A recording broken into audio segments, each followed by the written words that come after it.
Hey,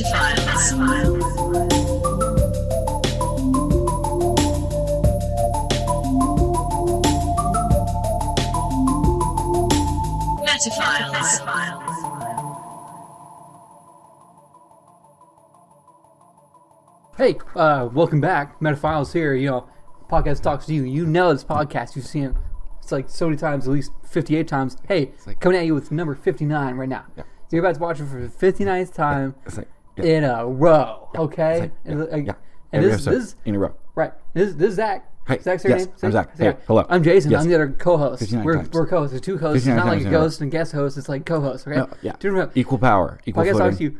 Equal responsibility. We were talking about equal in us way. Us. World and why. Yes. And it's going to be about true crime. Okay, start now. Here we go. Zach, true crime and you. What you got? Oh my God.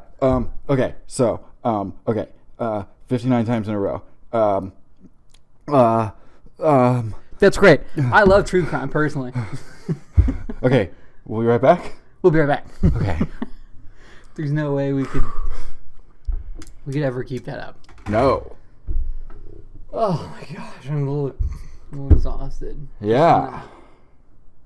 Why'd you do that to us? Just felt like we needed some energy. I got energy, man. Oh. I did. Oh. Now I have to have it again. No, I have it. Oh. Yeah. Yeah. Okay. Woo! Yeah. Well, I mean, slow energy. Like, what kind of like slow? Is it possible to be slow and metered, but still have some energy, energy, as it were? I went to a bar the other day. Yeah. Okay. And I ran into two people that I know.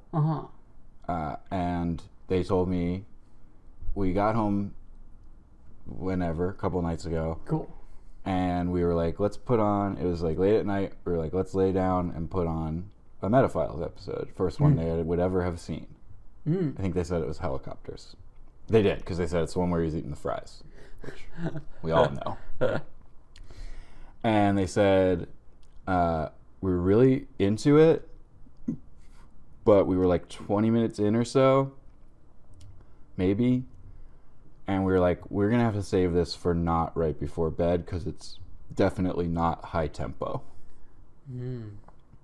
And that is impossible to disagree with. We are not a high tempo podcast, as we just exhibited. Yeah. We're a medium tempo. Medium at best, yeah. Yeah. What's the, there's a specific beats per minute that DJs like to use because it matches your heartbeat. But I don't remember what the number is.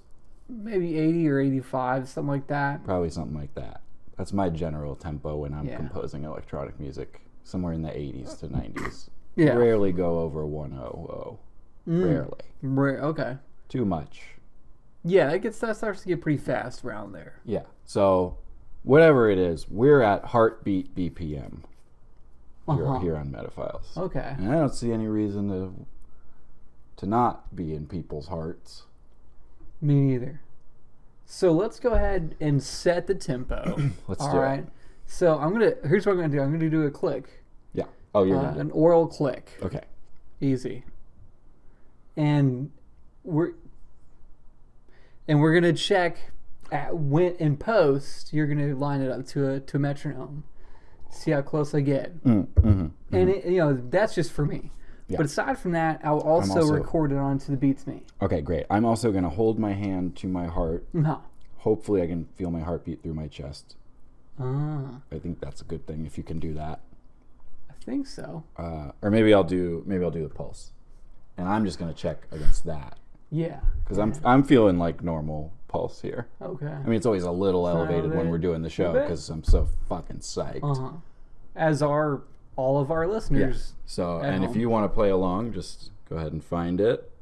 Okay. And whenever you're ready. And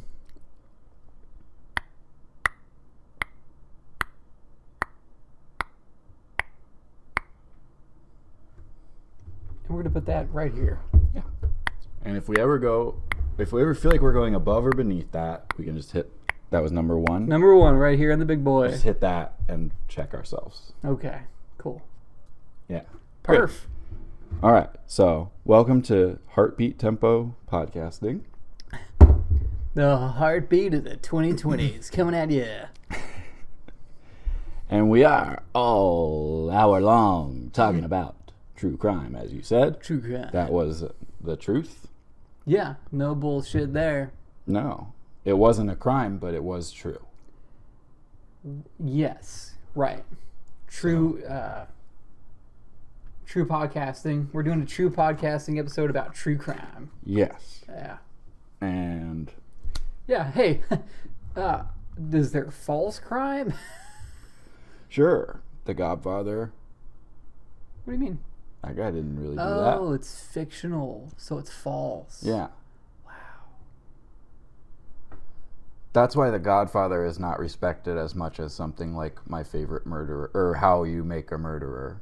The making How to Make My Favorite Murderer? How Do I Make My Favorite Murderer is a more respected piece of media than The Godfather, because it's real. Right. You know, it's a great show. It's like it, and I don't know why anybody didn't think of it before. Like, if you could have one person serial killer kill you, yeah, who would you want? And let's go ahead and let's get put to them it. together. Yeah, we've both watched every episode of that show. Yeah.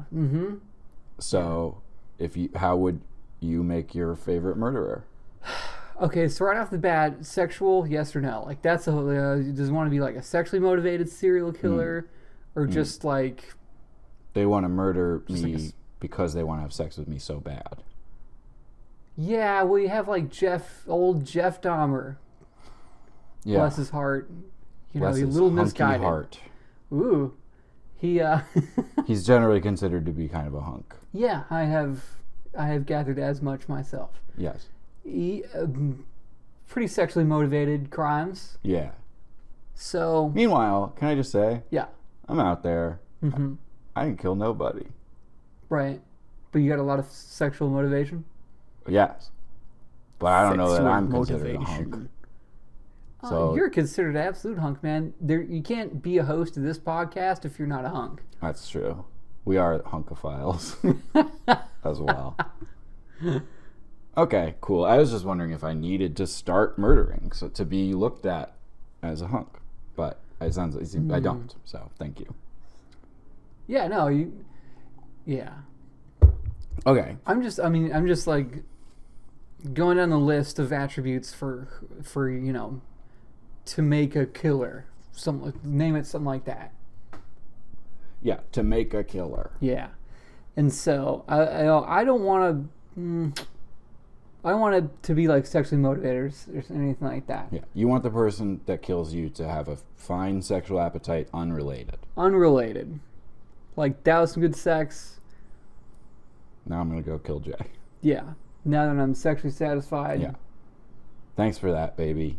Now I gotta go. Thanks, babe. Gotta go kill. Yeah. And I get a little bit annoyed when people like, I don't know, it's just like the whole thing of like everything is sex, and like sex is inherently like violent or like power.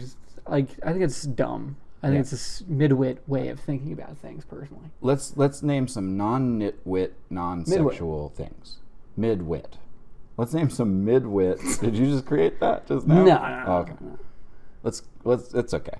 We can take credit for it after the fact. Sure. Midwit things that aren't sex. Eating cereal. Ooh. Nothing sexual about it. Okay. Thinking trilogies make the best movies. Yeah. Yeah. Yeah. And you know what's proof of that? Mm-hmm. You rarely hear about the third chapter of any pornography film being the best one. Right. There's no Return of the King in porn. Right. There's no they fuck on a desk part 3 parabolum. Harry Potter and the people he fucks for the 4th time. Yeah, that doesn't exist. Yeah. Okay. You're right. So we got that covered. People who think a movie being slow makes it artsy or good. That's another midwit thing. Not necessarily. Yeah, could be slow and shitty at the same time. Yeah. Yeah. Not this podcast. No. But some movies. People who think this isn't a good podcast, midwits. They are midwit. Yeah. Because they at least are smart enough to know the podcast exists. Right, which you have to. It's a barrier of entry right there off the bat. Huge leg up. Yeah. Okay, so we've covered that pretty well. Okay. Let's finish up making my favorite murderer, or how to murder me. Right. How to murder me. How to murder me. If you did it. Yeah. Like the OJ. Right. If I did it. The editor's like, whoa, hey, OJ, do you mean like if somebody else did it? And I don't know what he sounds like, but he says, I want the if to be really small. Just because it's fun. I think it's fun. I did it. Take a second look. If I did it. Am I allowed to say don't? Like my favorite murderer my favorite murderer would be somebody that doesn't murder me. But I'm not allowed to say that, right? No. Yeah. Okay. No. So that's like, what's your favorite sandwich? Shrimp scampi. Doesn't work. You're right.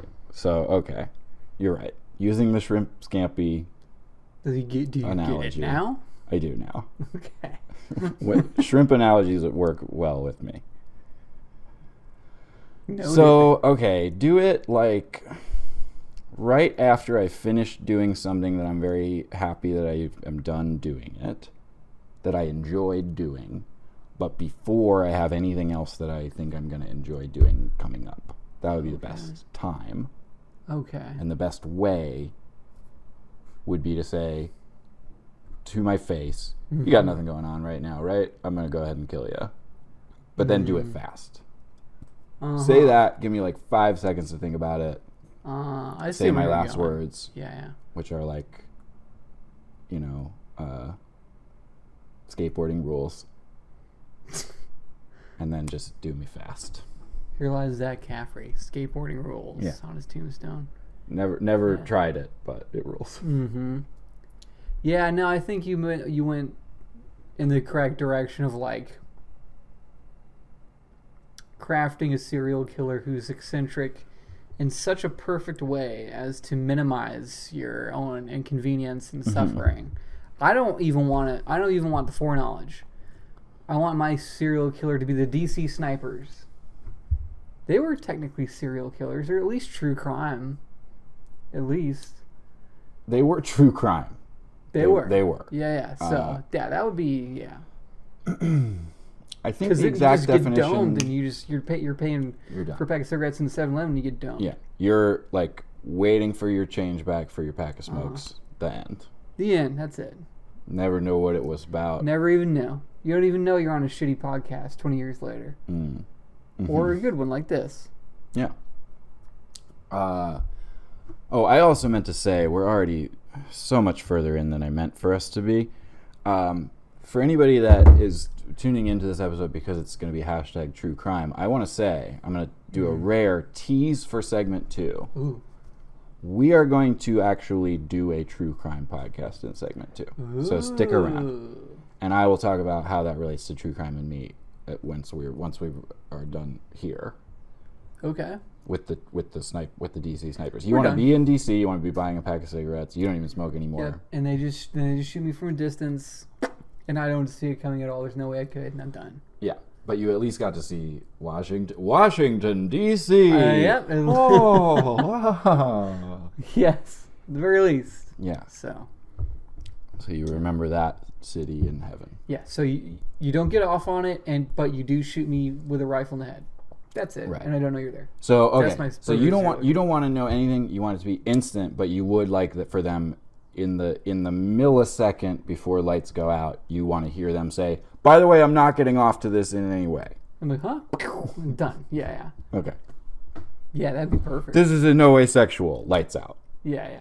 Okay. Yeah. That's pretty good. So, I'm gonna now say why why the true crime that we're going to talk about in segment 2 relates to me. May I? Okay. Well, before Check. this is not sexual lights out. Oh yeah. Just that clip that you just said, and you put it right here. Okay. Just for your future. Yeah, Okay, right. that's a good one to have. Yeah. Sound clip. So, and we'll talk about with our own engagement with the medium of true crime in a second. Sure.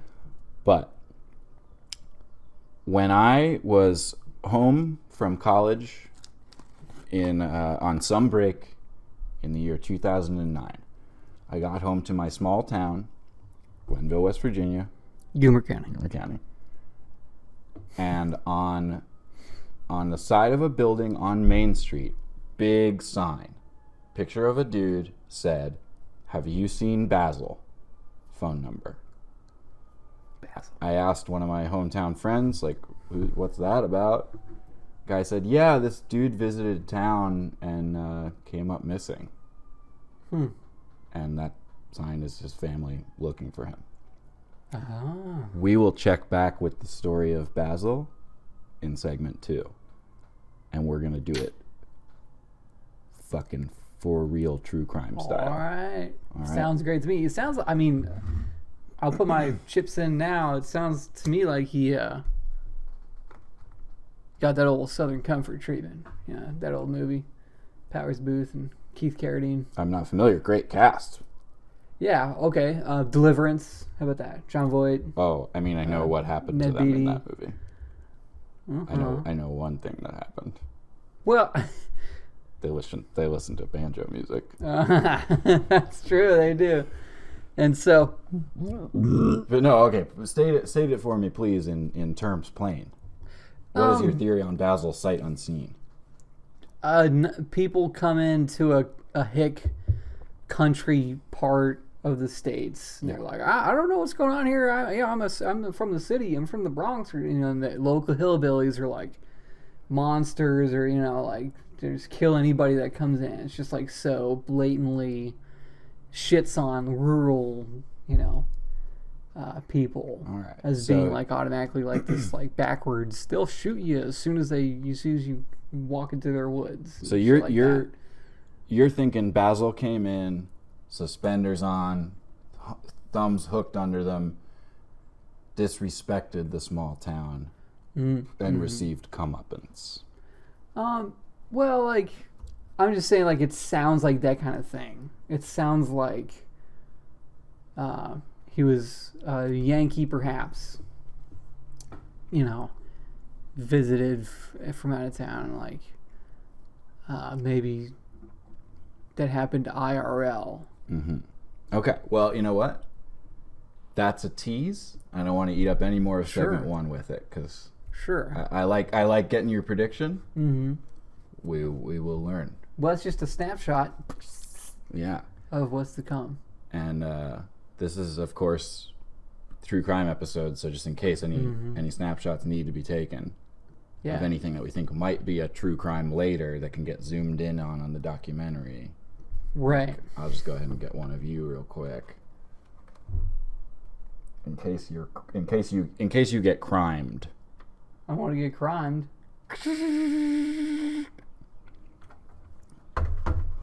Please don't crime me. Or if you do, make it fast.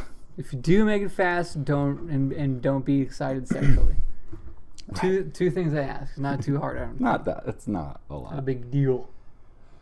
So, let's get it into true crime and us for real, right? Sure. Do you engage with the medium of true crime? I have. Yeah, I have in the past. Specifically when I worked in an office.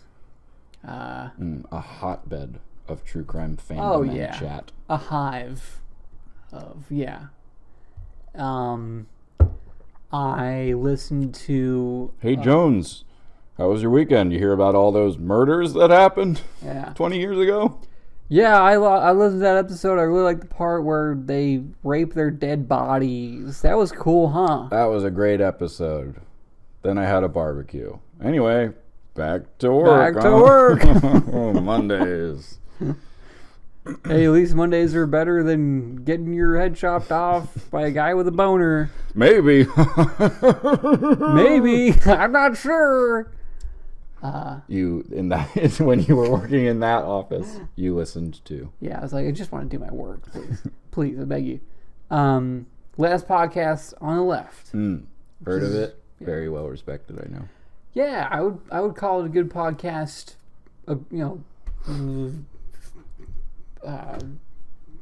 Just that. Not even just a good true crime podcast. I'd call it a good podcast, period. As three guys with really great chemistry that really nail their roles within their podcast. So it could be a true, hell, it could be a true taxes fucking podcast and probably still be good. True taxes. True IRS tales. I don't believe in Probably April 15th. That's Matthew McConaughey from season 1 of True Taxes. I don't believe in April 15th. I can smell it in the air. Something weird about it. I'm thinking about trying to apply for an extension. What do you think? Hell, Marty. That's a Yeah. extension. Okay, what was your favorite crime that they talked about? Or type of crime? Or specific crime? I liked the Am Shinrikyo cult. Super fucking cool. Yeah. I don't know that one. Mm-hmm. But I was going to say the most that I will ever engage with true crime stuff, and it's not the only way, but it is the most. Cult stuff are the most interesting by endlessly far. fascinating. Yeah, easily. I just learned about a new one in South Africa. A death cult. A death cult? And I don't know everything about it. I think we were doing New Zealand by accident. Yeah, we just slipped it. South Africa's hard. What, do you know what was it called? South Africa. Invictus Deus or something? I forgot. That's a new one for me. Murder cult in South Africa. There's a whole thing on it. I'm probably going to check it out. Yeah, cults are where it's at. Yeah. That's like unleaded true crime. Gives you everything you want. Mm-hmm. Yeah. Sex, drugs, and rock and roll, baby. It's just gnarly that they can control people so utterly. I know. I want to do it. Yeah. Pedophile's cold. That'd be cool. Be pretty cool. Yeah. But it's just gnarly. Like they and look at Waco and shit. It's like, hey, no sex, everybody. You're not going to heaven. Except I have to have sex with all the women here, including underage people. Yeah. Allegedly. And so we're not here to pass judgment, but not on Waco, certainly. Well, maybe not judgment, but not legal judgment anyways. No. We are not police. We're not police. This is not a court. So it's just the utter control that they exercise over, like, and honestly, like, very intelligent people too. Like, I'm from Rico. That's one of the most interesting parts about it is there's like super high Q, like science people with like PhDs and shit. That got into it is a stat I've heard somewhere that I will not get completely accurate, that people of high intelligence are actually more likely to join cults because they are the people who are most likely to be dissatisfied with how the world is working. And the cult leader, who is good, is all about, like, we're going to make a new world that works the right way, the way you, smart guy, figure it should. Mm-hmm. That's step one in doing it correctly. Yeah. And then you think about the line of demarcation between cult and religion, cult and political ideology, cult and just a cool party that, like, lasts for years and years. Yeah. Yeah. It's like, fuck, man. But yeah, I'm sure Yoko was my favorite of all that shit. Okay, I want to hear more about them, but we can't just regurgitate last podcast. Nah, we can't. We're not. Yeah. Because we're the first podcast right here. That's right. Mohawk. Yeah.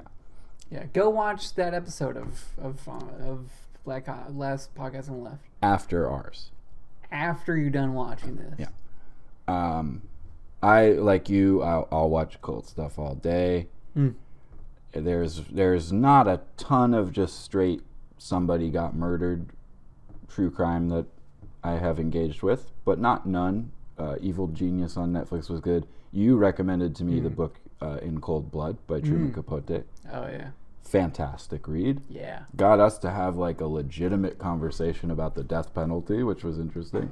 Yeah. Which we won't recount here. That was for us. That's for us. It's on our Patreon if you want to. Yeah, we both love it. Kill him. Nah. One I for sure want to shout out. There's a documentary called The Imposter. I don't know where you can find it currently. I had once watched it on Netflix and once on Amazon Prime, whatever. Look for it. Hard to find the real one, probably. Yeah. The Imposter is a story of back in the 90s, I believe. 1890s. Back in the 1890s. 130 years ago. An 11-year-old boy in Texas went missing. Mm-hmm. Something like 5 years later, his family gets a call from like Barcelona or someplace. It's me. They go get him. They bring him home. He lives with them. It's not really him. How do they find out?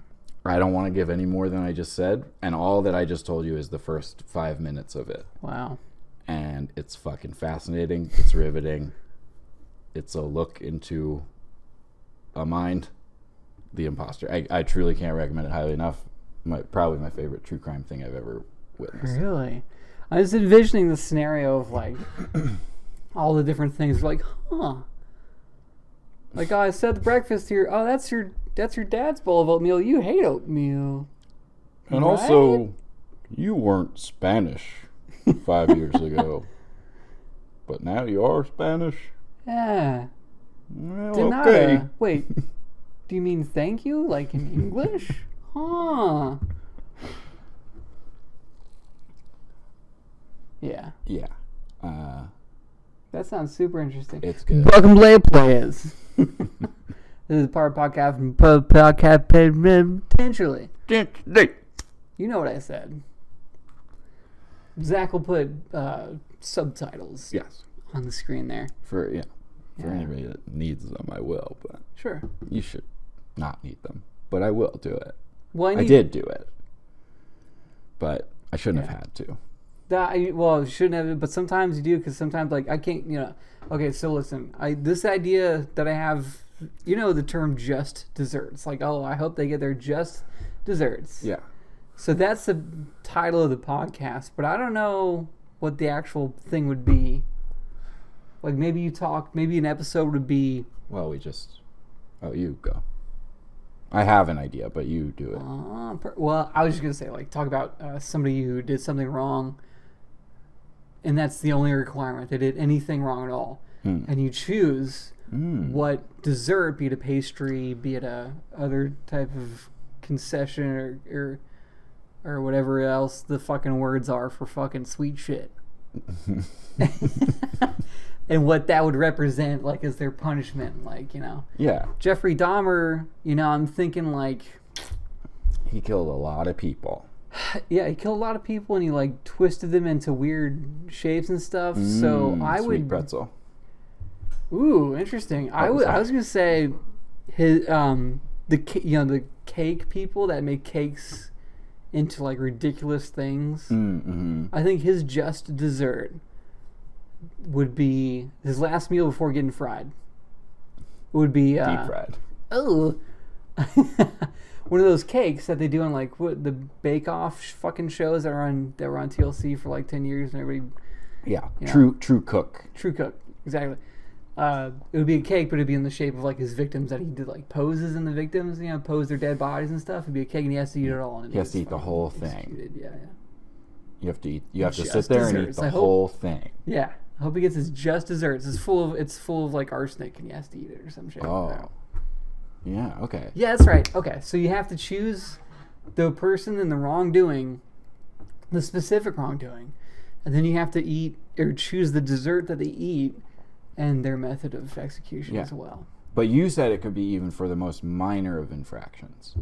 Yeah, yeah. So because we did like one yeah, episode like a as Jeffrey tic-tac Dahmer. because you didn't hold the door open for the girl Well, who was on a crutch or something like that. Yeah. I was gonna say, we did. Can we do 2 in one episode? Sure. Oh yeah. Okay, so part 1, Jeffrey Dahmer. Part 2, I held the door open for a person in a way that, like, very obviously was at least a minor inconvenience to me. Sure. Like, I like made the move to hold it where I could have just not, and like I had to wait or whatever. Mm-hmm. And the person didn't say thank you. Mm-hmm. What's their just dessert? I'd say, let's see. I think their just dessert would be a single raisin. You know, the chocolate covered raisins? Oh, raisinette. Raisinets, yeah. Reasons. Hershey's Reasons. Just reasons for things. It'd be a single raisinette would be their just dessert. Not the whole box, just one. Yeah. And a one of these. Like one of these. Yeah. As they're eating that would be their you punishment. You like... You give them that look of like, really? Yeah. As they're eating it. Like, oh. All right. Yeah. And no arsenic in the raisinette. No, just a raisinette. Because they're not Jeffrey Dahmer. Because they're... They just were a little impolite. They're gonna want more raisinettes, and they will have known that they would get the whole box. Would have gotten the whole box if they had just said thank you. Just been, basically courteous. Okay. Yeah.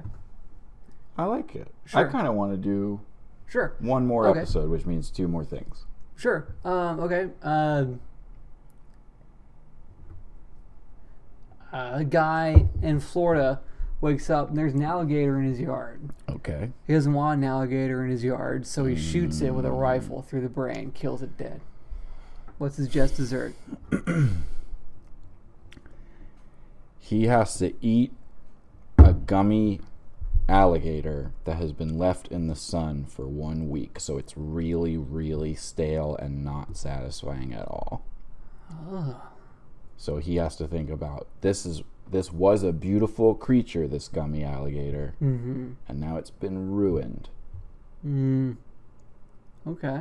And you gotta just crunch through it, and you gotta eat the whole thing, no water. Okay. No water for while you're doing it, or for the whole rest of the day. So that aftertaste and that like little fibers are just, you live with that. You just live with it. Yeah. That's okay. That's a pretty good one. Real quick. Well, give me one more. Yeah, we need one more to round out the episode. This is a good episode. Because episode 1 was Dahmer and door holder. Jeffrey door holder. 1 is Alligator Man. And it's like holding the door open for your Big Mac that you just ordered for the cannibal. A person back when... Okay.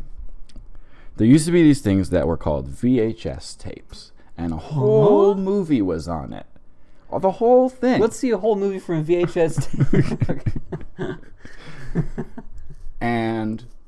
It was a little rhyme that we all used to know that we don't know anymore, and the rhyme was "Be kind, rewind," because the whole movie was there, but at the end of the movie doesn't just start over like a TikTok.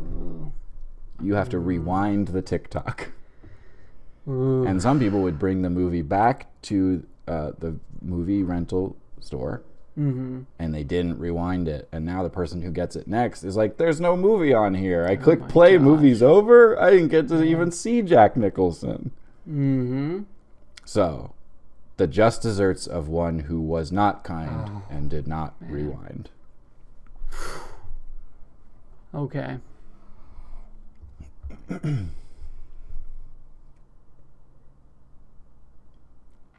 And by the way, Blue Apron, if you don't like cooking, Blue Apron will send you a meal that it gives you step by step how to make it. It's like the IKEA of food. It tells you, hey, just put this in that, put that in that, and it basically makes the whole meal for you. And that's our sponsor. The IKEA of food? It's the IKEA of food, Blue Apron, and that's our sponsor on Just Desserts. Wow. I think the punishment for that, for not rewinding VHS tape, I think the dessert should be snow caps, and the execution should be being run over by a steamroller. Because it sucks when you have to rewind a videotape. Yeah. And a steamroller is like the cylinder in a VHS, kind of. Sure. Like if you had a big enough VHS and you had a steamroller go backwards, the camera took a picture by itself. A crime must have been happening. Wow. True Crime, the camera has, or is that what it's called? TC has some sentience. What do you see, TC? What do you got? Big enough steamroller, or regular size steamroller, big enough VHS, steamroller goes backwards, it would rewind the tape. Wow. That's all I'm saying. So the person gets to eat the whole box of snow caps lying down on the ground as the steamroller is coming towards them, knowing that they have to just stay there and take it. Yeah. Should have rewinded. They should have been kind. They chose to not be kind. Yeah. And now the world is not kind to them. Sure. And they cannot rewind. They can only eject their soul from their body. Whoa. Yeah. All right. Pretty good. Pretty fun. Yeah. Think about it. We'll be right back.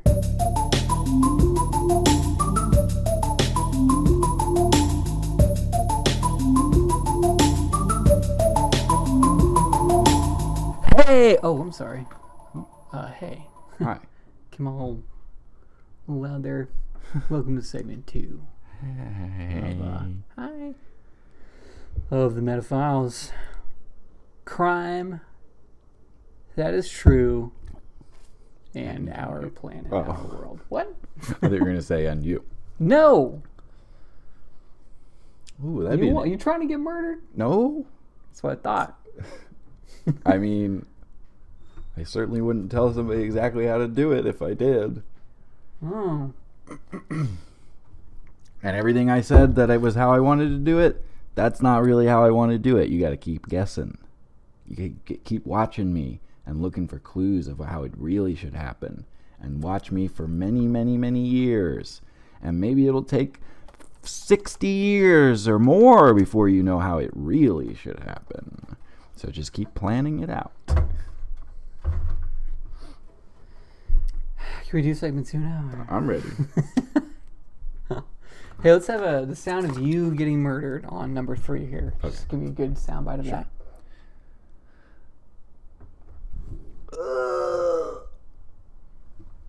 Cool. Very cool. Okay, Jay. What's up? I'm very excited because we're going to do it a little differently here. What? I have our standard stuff in Yeah. case we need to.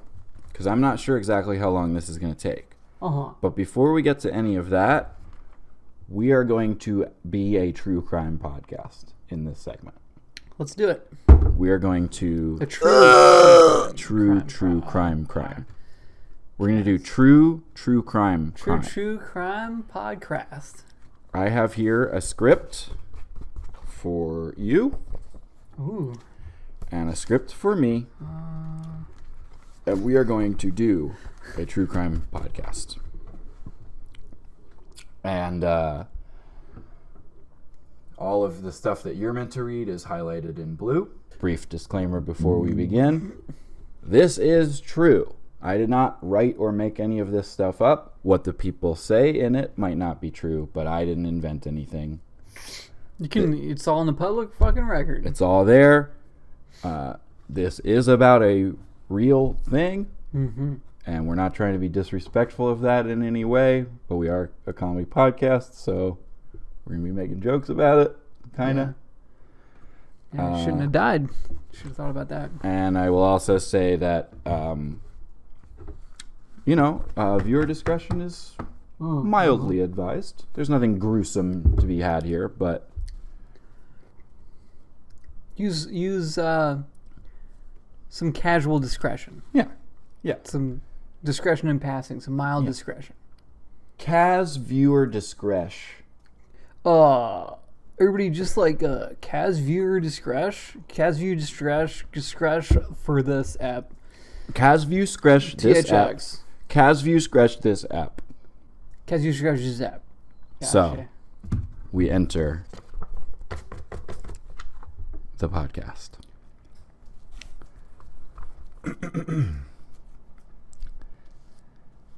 Sometime between December 10th and 12th in 2009, a young man named Basil went missing in Glenville, West Virginia. 4 months later, his body was found in neighboring Calhoun County, floating in the Little Kanawha River, which passes through Glenville. The details surrounding his disappearance, or perhaps murder, reveal a startling underbelly to a seemingly peaceful town in seemingly peaceful Gilmer County, or perhaps Kilmer County. Kilmer.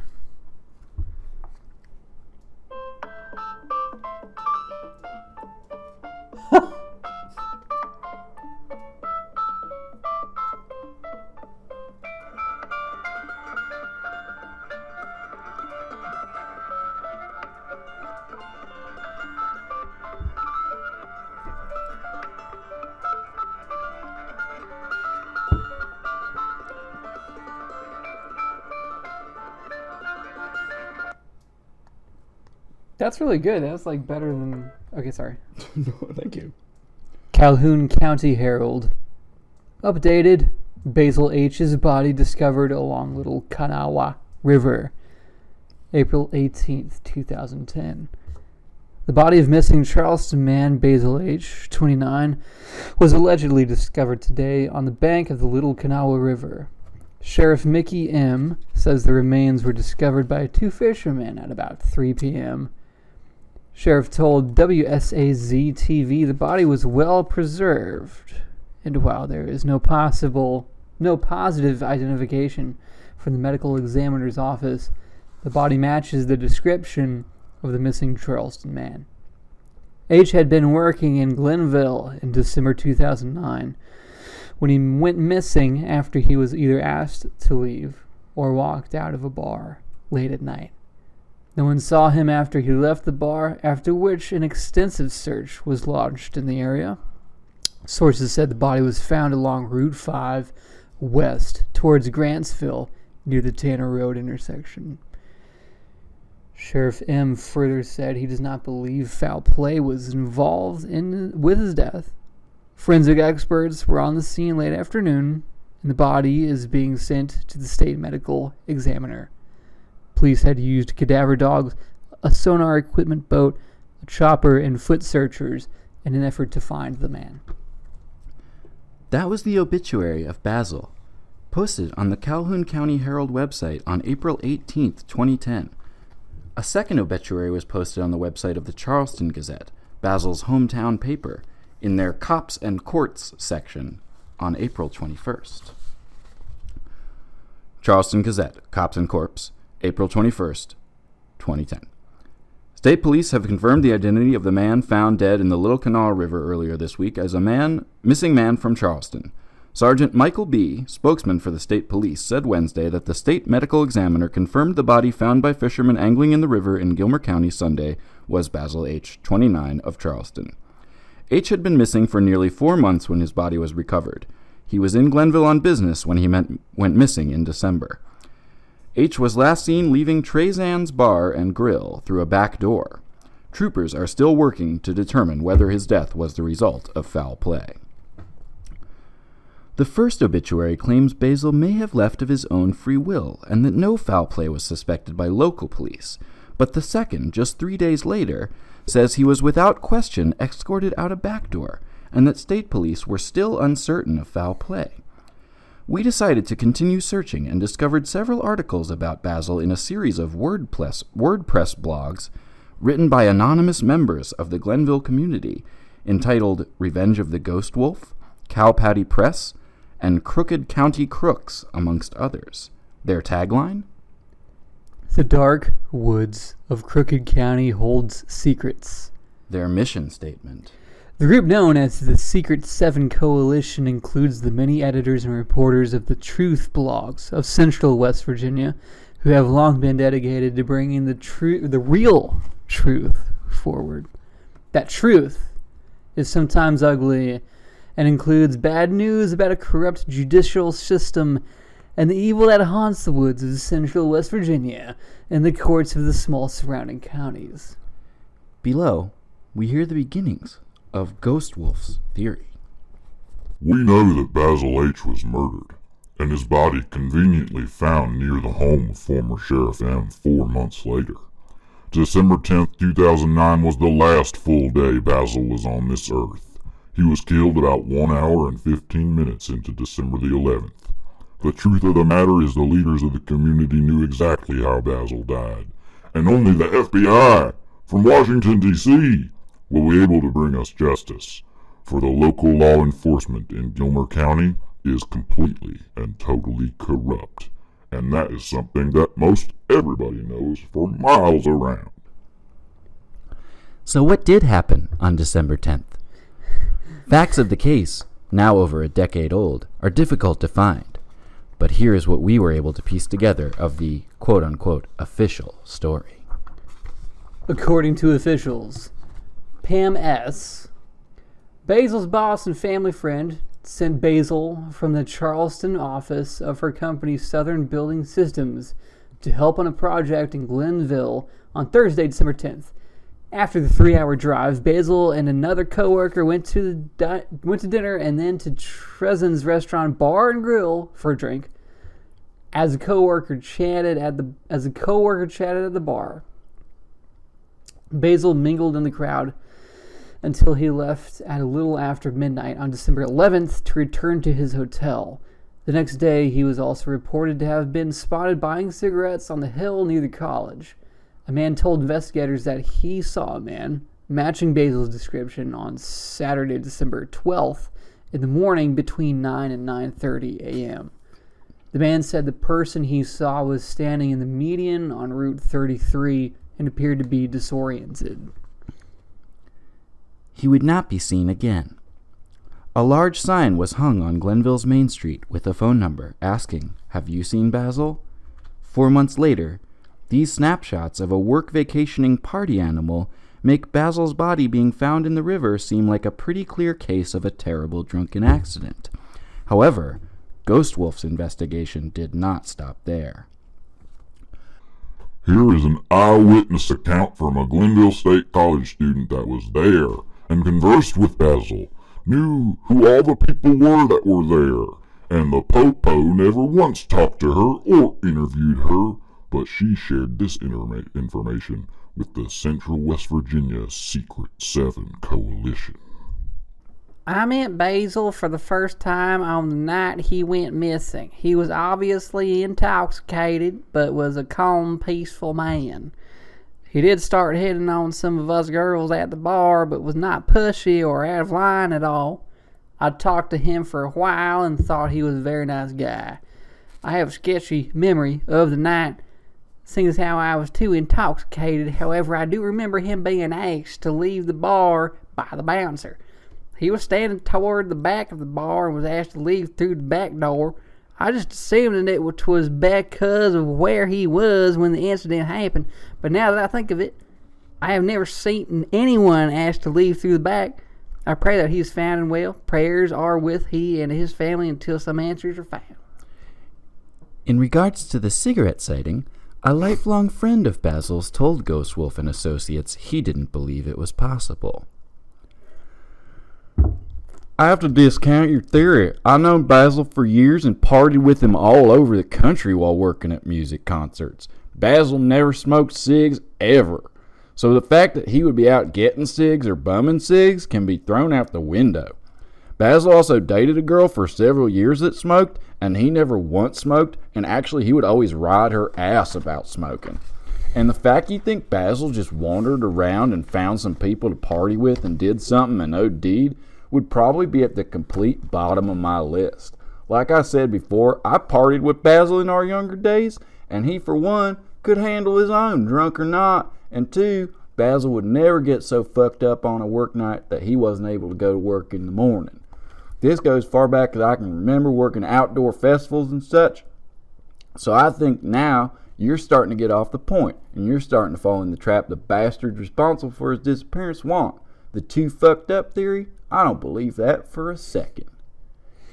Another Secret Seven member, Crooked County Crooks, continued to paint the broader picture in an article published between December and April. The saddest part of all this is that soon we just hear no more of it. Basil's body will maybe be found in 3 months or so, and then for a few days that'll be talked about, and then you hear no more of it. In fact, years from now, Sheriff Allen won't even admit to being sheriff when it all happened. He'll answer that question with, "Was I elected sheriff then? I thought I was just deputy." And with that statement alone, there'll be denial and a hidden meaning spelled with capitals. The cold-blooded murder has already been covered up, and we have no doubt that a few certain public officials had to be involved for the cover-up at all to take place. I would not get my hopes up for any happy endings. The criminals disguised as police and public officials aren't going to let anybody come here and mess up their perfect world of profit. But why would Basil be murdered?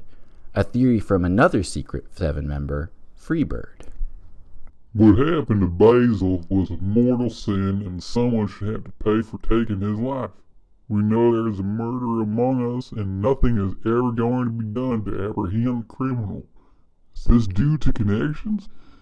This question has been asked over and over, but no one seems to have the answer.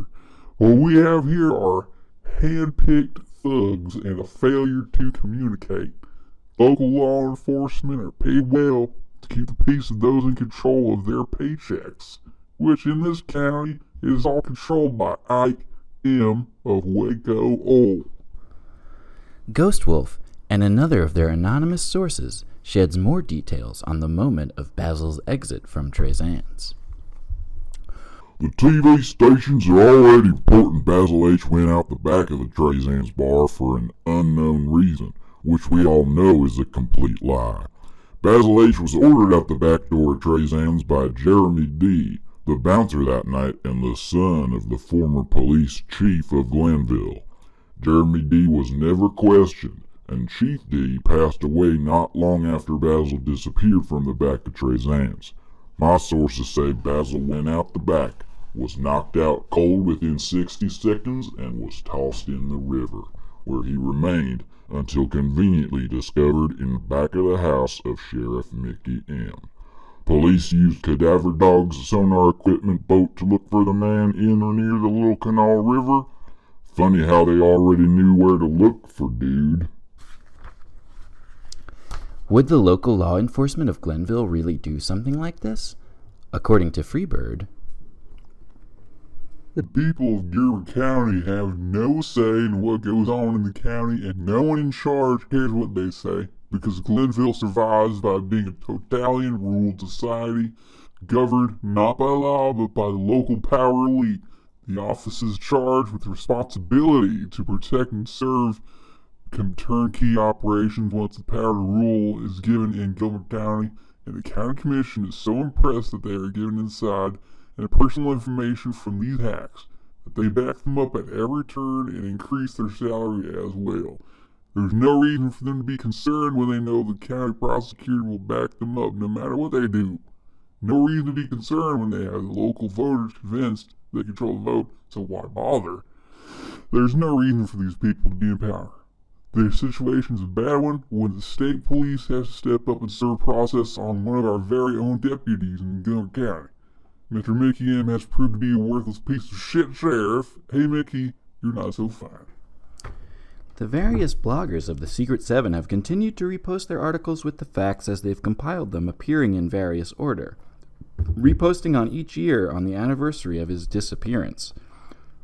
But very little new information has come to light, despite what Ghost Wolf claimed as early as 2015. There was an eyewitness to the murder of Basil H., who was not part of the killing, and now we know the whole story. The local prosecutor knew at the time 6 years ago who killed Basil H., how he died, and everyone that was responsible. Many eyes have been on Glenville and Gilmer County for over 5 years, as multiple complaints have been made in regard to some individual court cases that are just now starting to get some attention for the unlawful actions taken by a rather well-known, and rather short, local circuit court judge. When the time is right, We're going to tell the world all about it. It's a very ugly story. The time has apparently still never been right. Although Ghost Wolf continued to repost the article on its anniversary as recently as 2018, the eyewitness has yet to be named. No further criminal charges have been placed against any of this strange cast of characters. The mystery of Basil remains unsolved, and officially a case of no foul play. Another of Basil's longtime friends, speaking to Ghost Wolf in that limbo between December and April of 2009, said, "This is so crazy. Basil and I have been friends for 12 years. He is a super cool, sweet, caring guy, and I truly think someone has done something horrible to him. I agree that Gilmer County is crazy, and it kills me to think that some stupid good old boys may have to do something to me for being different. I'm disgusted by the lack of information available to his loved ones, and also at the backwards law enforcement. This will not go unsolved, but someone may be getting away with murder, and it's a shame. Lots of love to you, Basil. Turn on your love light. Peace out." Who was Basil? What made him different? Did he smoke cigarettes? Was he drunk on the night before work, hitting on girls at Trezan's bar? Did he leave, or was he sent out the back door? If he was murdered, why? Perhaps bouncer Jeremy D. had a grudge. Perhaps the local oil tycoon, Ike M., was at odds with Pam M.'s Southern Building Systems Company. Was Basil a victim of some kind of corporate espionage? All of these questions seem lost in the twisting river, dark woods, and possibly crooked streets of Gilmer County.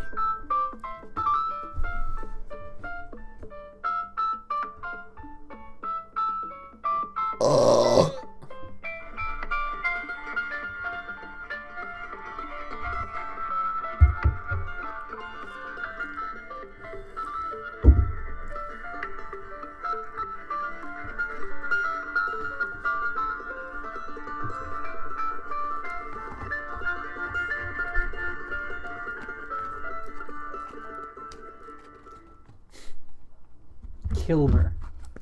That's Gilmer County. Yeah, what's the motivation? There's no clear motivation. Okay, There's just the cover-up. so Corporate espionage seems likely. we're breaking the story of Basil H. Corporate espionage certainly seems like a thing. We don't know a lot about this Ike M. Right. He only came up that one time. Yeah, but clearly That one. influential figure in Gilmer County. Yeah. Crooked police, crooked, Officials elected prosecutors. otherwise. Yeah. crooked and short judge. I think it's some boss hog shit. I think the local rich people have all those folks bought out and brokered a deal with the corporations in question. And it's more or less, give or take, corporate espionage Yeah, to those ends. This I is don't know certainly why- what Ghost Wolf and Freebird believed. Yeah, I mean, but it's like what? But at the same time, it's like, when did Basil ever do anything besides be at a bar? Right. He got to town that night, maybe hit on Jeremy D's girlfriend. Right. You know what? I'll bet that's it. That's the most likely thing. The bouncer was unhinged, killed him, and because he was connected. He was connected. That's got to be it. He was on the inside. That's my theory. Yeah. That's the most. That's the simplest thing it could possibly be. I definitely do not think that Basil smoked cigarettes. His friend laid a pretty Right. good case out for that. Yeah. Whoever this Ghost Wolf is, or whoever they are, doing work. I didn't know about any of this. Maybe too. It's not. I write much better than that. Ooh. Oh. I would never have used the term Whoa. popo in the middle Yeah, of I get it. Well, an attempt to yeah, that's right. uncover dirt. Even used as deliberate obfuscation, you wouldn't use that term even then. No. You wouldn't even think of it. Yeah, you're right. Yeah, you're off the suspect list in my book. So. Thank you. I am not Ghost Wolf, nor am I Freebird. I like that Freebird said, Mickey, you're not so fine. Did you get that reference? Yeah. Okay. No, wait. Reference to what? Oh, Mickey, you're so fine. You're so fine. You blow my mind. Hey, Mickey. What's that Hey, from? Mickey. It's some old song. And Well, again, that's just a com- cheer of like. Well, anyways, yeah. just again, completely inappropriate timing. Lord. Much like the girl saying, peace out. Yeah, please. Just a lot of inappropriate timing. Yeah. But boy, I mean, I wasn't sure that would take up the whole segment, but it did. So all this. I think it's interesting for us to do a That's take a safe. screenshot. That's for True Crime Part 2. Yeah. It's interesting for us to put on a different hat of a totally different type of podcast. Yeah. You know, for sure. We proved we can do a true crime podcast if we want. And I would say that the just desserts for the murderer of Basil would be the mystery flavor of Airhead. Yeah. Yeah. Yeah. So. You know what it is. Also, something that stood out to me is 4 months after the fact, he was well preserved. His body was well preserved in the river, right? Am I misremembering that? He was discovered 4 months after he disappeared? You're correct. Lost in mid-December, found in mid-April. That body was able to be identified by the family. It doesn't get that cold in West Virginia to like freeze his ass. It does. Huh. Yeah, okay. Nah, they used to put bodies in rivers to preserve them a little bit better. Yeah. I think in order for us to continue the story of Basil, and we will find the truth by the end of Metaphile's life. Oh, okay. We will know the truth. Tonight we can't manage that. No, I found way more than I thought I would. But every episode from now until 4 months from now, you dump one cup of water on me. And if at the end of 4 months I still am recognizable. Okay. Sure, Zach, we can do that. Okay. We don't have one for tonight's episode, but moving forward we will. Again, I'm sorry that we're making light of like a person really did die, but Let's have a weird sound from you. Just like a whistly weird. Yeah, okay.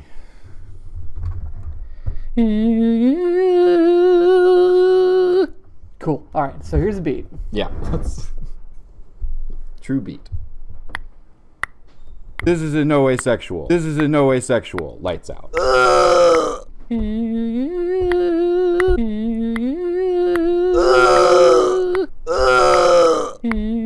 This is in no way sexual. Lights out. I'm going to give one factoid before we go to break. Sure. Let's have a factoid. In the year 2020, true crime was the third most popular genre of podcasting by listens, behind comedy and news. Checks out. Yeah, it makes sense. Yeah. Pretty damn popular for sure. Yeah. And we now, yeah, as of this segment, are covering 2 of those categories. Oh, hell yeah. And I said just one factoid. Yeah. But I was wrong. We're going to do one more. What? This is a piece of news from today. Let's get all 3. Exactly. Yeah, that sounds great. Yeah. As of 5 hours ago, approximately, the superintendent of the New Orleans Police Department says New Orleans crime is down in most areas. So there you go. News, comedy, crime. So we're all 3. So we should be the most popular podcast ever, basically. Exactly. Cool. Sounds good. We'll be right back and more popular than ever.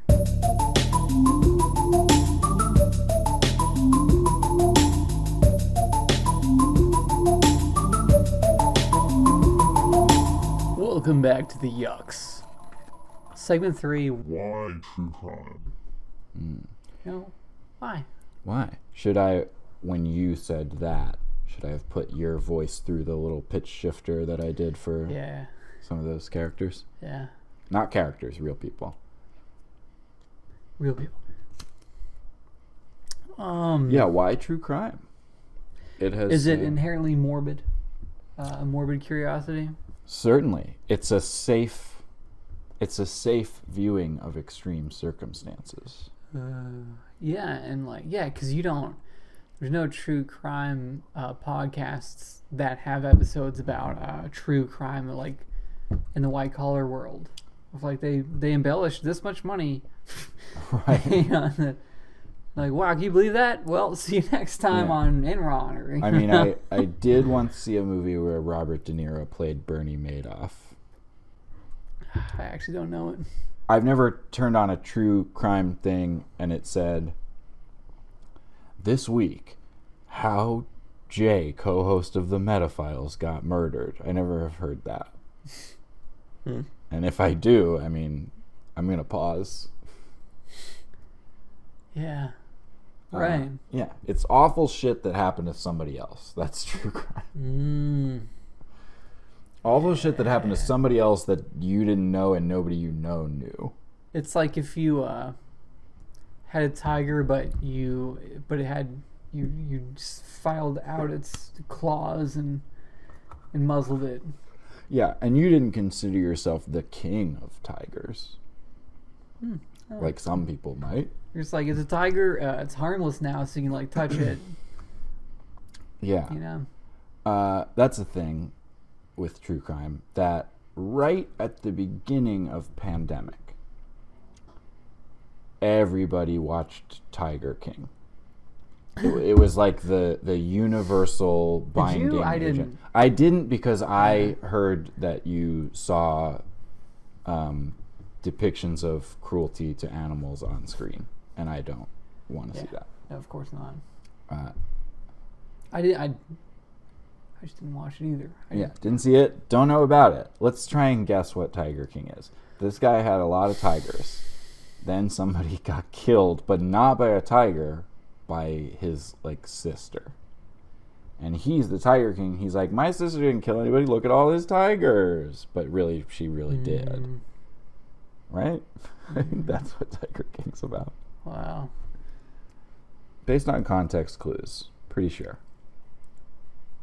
They're fucking training us, man. We're in their zoo at that point. You know what I'm saying? Yeah, Human King. Human King. It's a tiger. So funny. It seems. I mean, you're right. It is like a criminal expose, but they happen to be tiger people. Yeah. Yeah. And he went to jail. That's the hook. Yeah. Like, at this point, we're so far into true crime that you need a hook. It can't just be, this guy killed everybody. It has to be like, he killed everybody. I did that. And I did last Monday. Yeah. 8? No, I'm saying like 8? 8? No, I'm saying like, you show me 8. Okay. I saw this guy, he killed 30. Yeah, right. And every time he killed him, he like made up a whole new dance about it. That's what you need. If you want to make it to Netflix now as a killer, you got to have a TikTok for every murder. Right. Or own a bunch of tigers, or like put a GoPro on the knife. Yeah. Yeah. That's pretty cool. Hey, this guy killed somebody. It's like, who? Which one? Like, what are you talking about? What? Which one? It's like who they check their mail these days. Yeah. I open my mail, dead body in there. Yeah. I'm like, okay, bills. No, better than junk mail, better than that. Yeah. I'll take a dead body over these people. Dude, it's a pile of paper they mail you. You have to put it in your own garbage can. It's just paper. Yeah. It really, the U.S. Postal Service is basically saying, hey, here's trash. Become a garbage man. You made some pollution. You should recycle it. Oh, you don't recycle? This is your fault. And that's true crime. The U.S. Postal Service. Wait, what was the noise for that? The weird one that you did. Oh, yeah. Which you said go weird, and I accidentally did the first just note and a half of the Star Trek theme. You're right, that's very normal. Yeah. Oh, what about that's, this? That's funny. I get it. Star Trek. Yeah. True crime. True crime Star Trek. They haven't done it yet. Would be huge. It's Star Trek meets Law and Order. Star and Order, they can call it. Dun dun. Yeah. I'm trying to like, so, I mean, wow. Jim, this guy ate this other guy in Delaware. Jim. Mm-hmm. We're detecting cannibalism in Delaware, Captain on the sensors. Because Warp 5 or 65 miles an hour from the local. they said he was buying cigarettes, Jim, but he didn't smoke. We've got to get there. Because, okay, so we are a comedy podcast, first and foremost. We're a comedy podcast. This is a comedy podcast? Yeah. This is. Okay. Also, from going way back, we're a Star Trek podcast. We're also now a true crime podcast. Yeah. And we're a news podcast. We are all of those. Since we have the technology now to pitch shift voices, do you want to say anything anonymously and your voice will be shifted? And should we just do that for a minute? Okay. Yeah. Like, we'll say something that we wouldn't want people to hear in our normal voice. It doesn't have to be a huge admission of anything, but I'll do one. Sure. While everyone was busy watching Tiger King, I was binge watching The New Girl.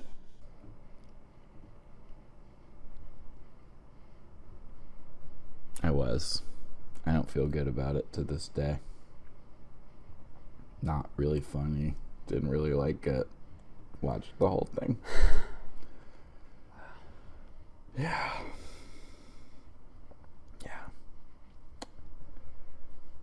Felt good to get that off my pitch shifted chest.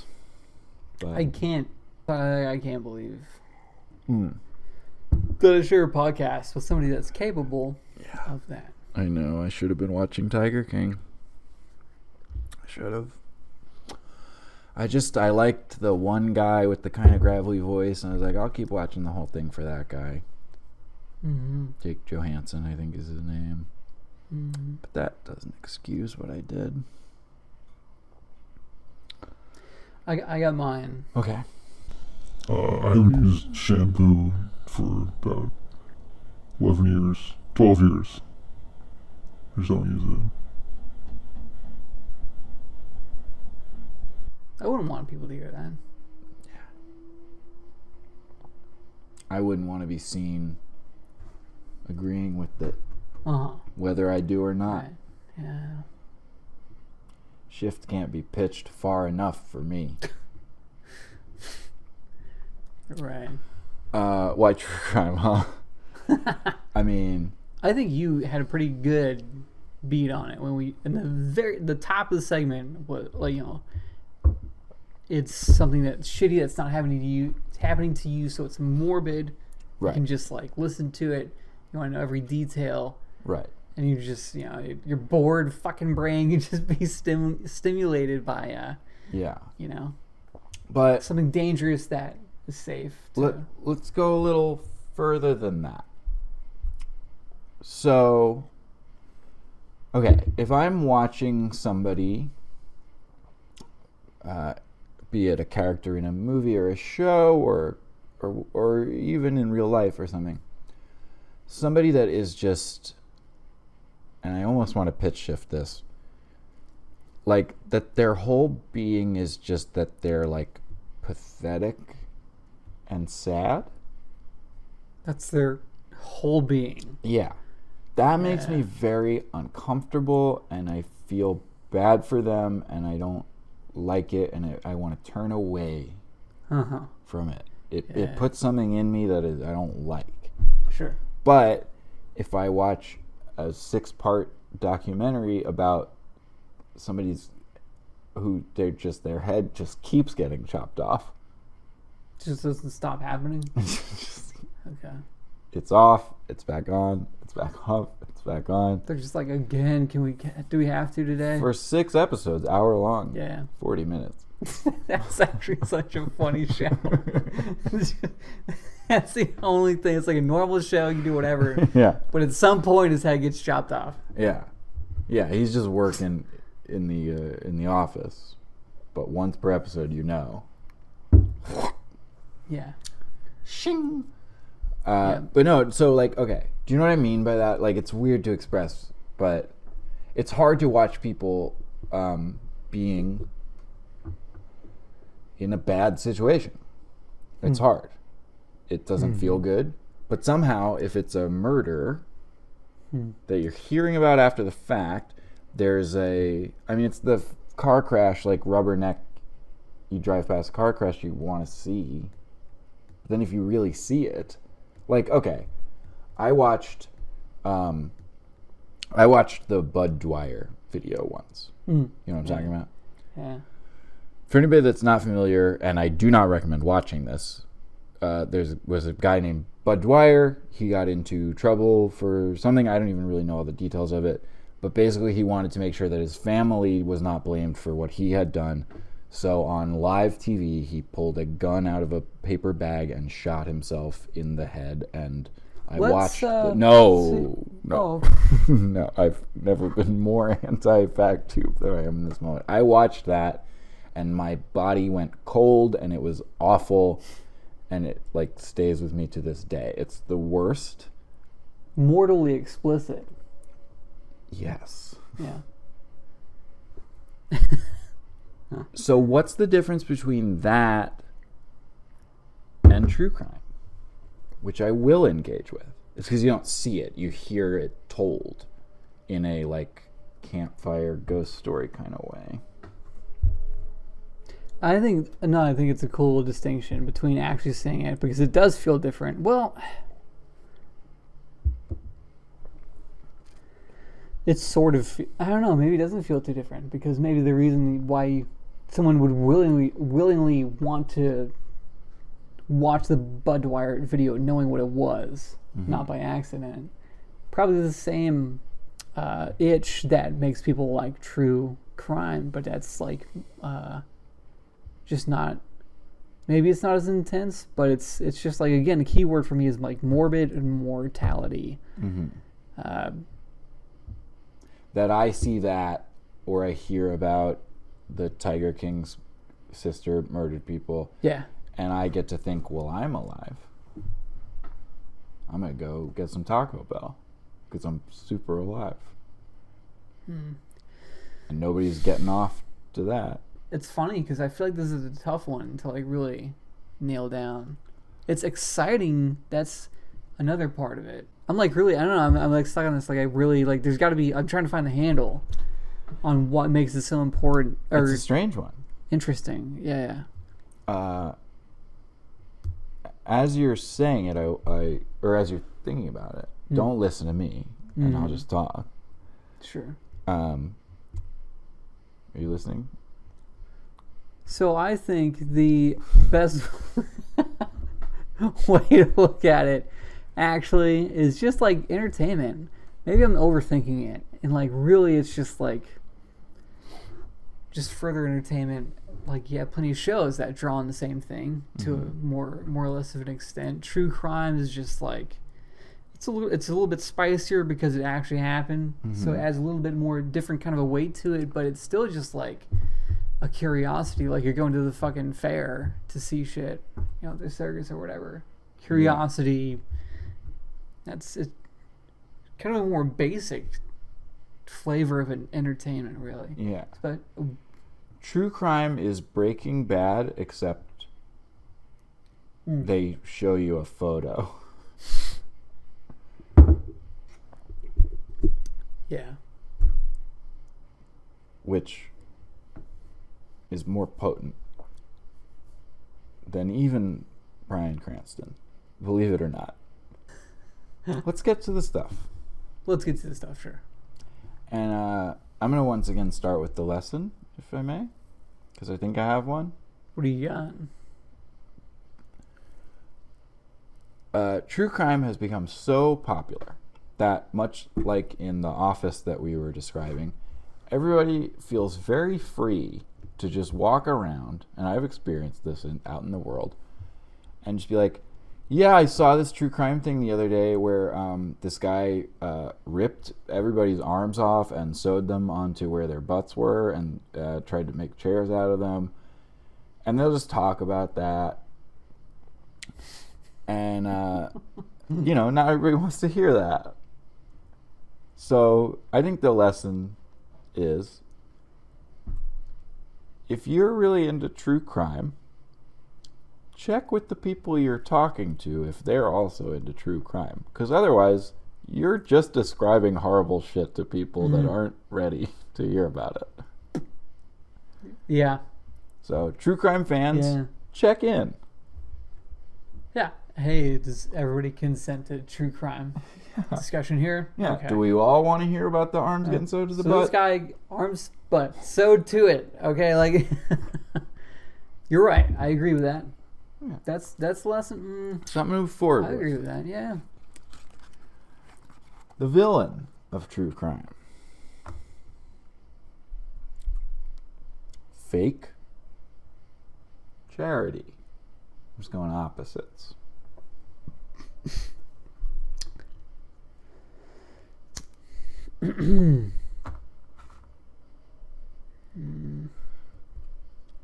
Is the villain of true crime? I would say mental health. Because it cuts down on the source material as much as possible. It makes it. Absolutely. Cuts down on the source material, makes the material itself less fun. Yeah, exactly. If if we're thinking like, well, why did Tiger King's sister do that? If that's what it is, because she knows tigers can't eat that she knows. She hangs out with her brother who owns all these tigers. She knows the whole time. And really, instead of like gawking at her from afar, we should get her into a therapist's office. Sure. Mm-hmm. Yeah, mental health is the enemy of true crime. Cool. And yeah, it makes sense. Yeah. And lastly, this will be a tough one. The metaphiles must decide the fate of true crime. We both have admitted to enjoying it. We both have scathed it. We both have done it very effectively. Mm-hmm. Does true crime belong in Pinewood heaven? Is it a form of escapism that we can accept? Escapism, yeah. I think so. I think everybody should chill on true crime. Watch us more and that less. Yeah. But it seems like a good outlet, probably. Yeah. A different podcast would probably research,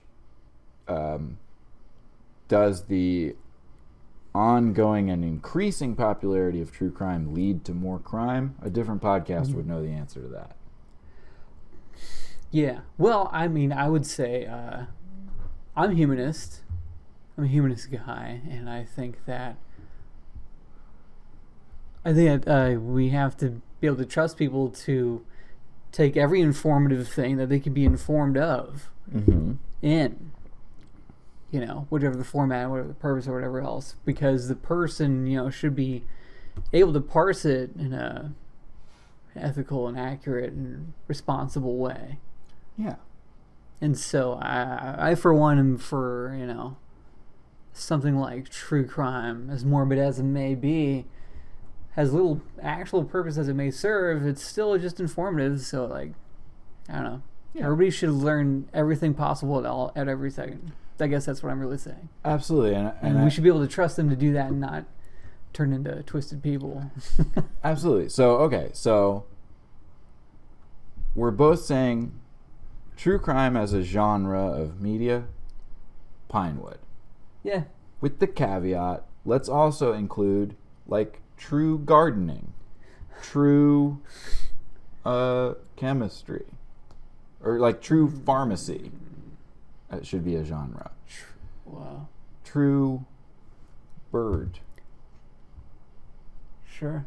You want to throw some out? True metaphiles. True metaphor. True metaphiles. So, well, you should start a brand that does all that. Okay, I should. Yeah. Okay. True. Yeah. And then any True. topic. Any kind of topic. Yeah. The brand we call True. Yeah. And it gives you the true thing about anything. Yep. So name a thing. Bananas. True bananas. You can peel them in such a way upside down that you are holding the peel the whole time, or some shit like I didn't that. know that. I don't know. I saw it online. Whoa. Oh. You can hold a banana. Yeah, but you can do it with anything. True. True. True crime. All right. What would yours be? What would you want a true? Oh, okay.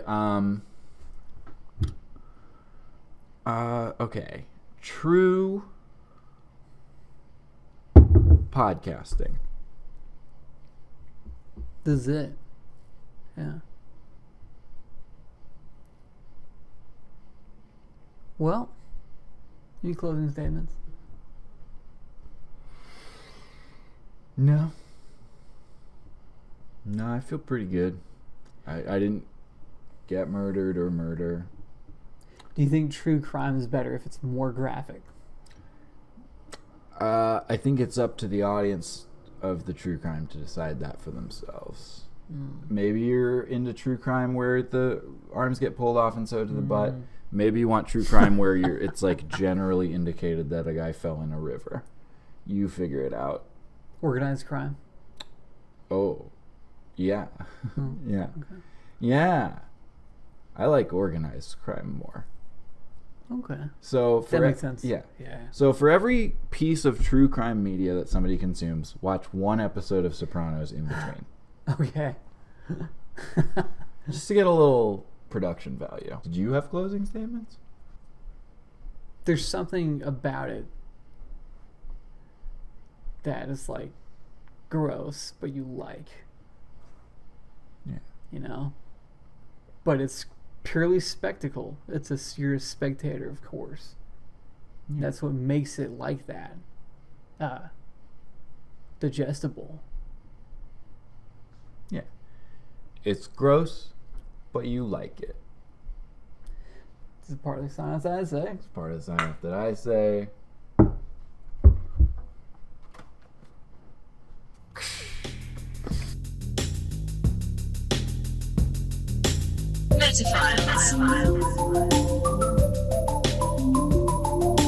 Hello there. It's almost the end of the show, but not quite.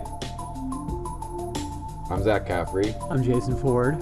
and you just watched the episode of Metaphiles that you watched, and now you're seeing this, and it's the part where we say, it's like us, subscribe to us, comment about it, Get on our shit. get on it, build a little community with us. You're all a part of it.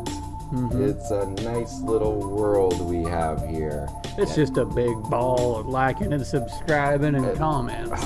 And it's wonderful to do. And you like doing it. You do. You do. You do. Yeah, you do. And this week, why not make a comment about